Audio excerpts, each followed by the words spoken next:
Welcome back sa ating vlog ulit. Ayan, so gagawa tayo ng motor na 600 watts.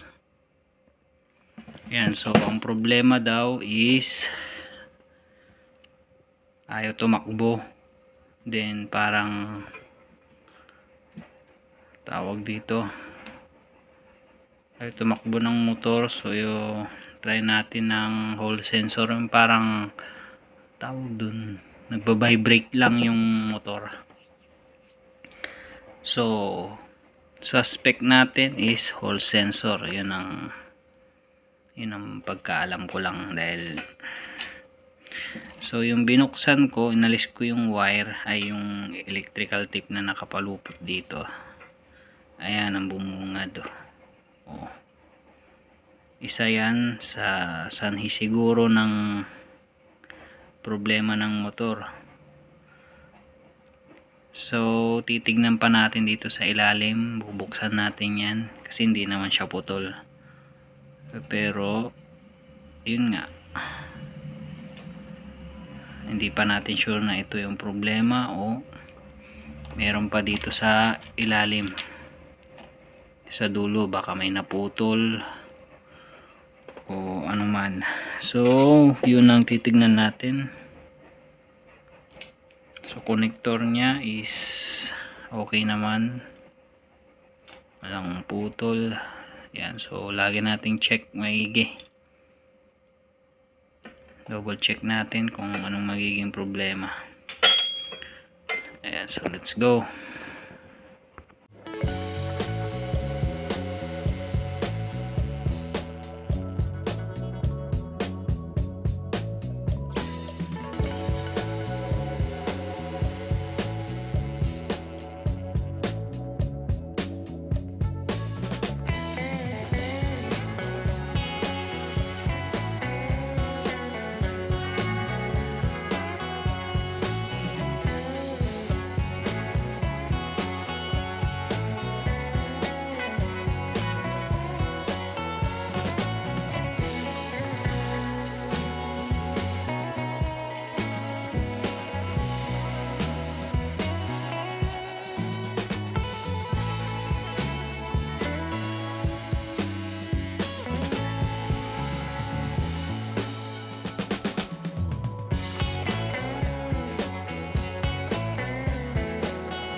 Baklas natin ito yung hall sensor.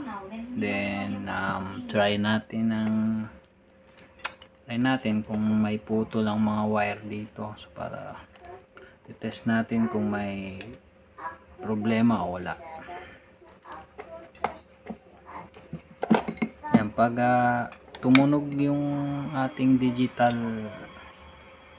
tawag yan voltmeter, ibig sabihin okay. Punta tayo sa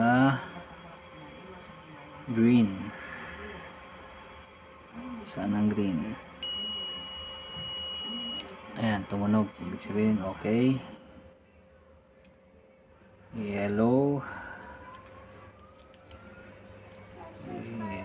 dito, yellow.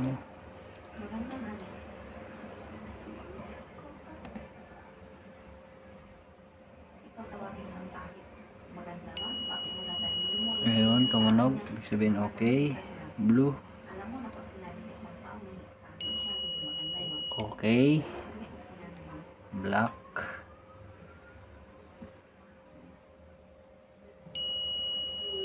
okay. Yun, the last one red.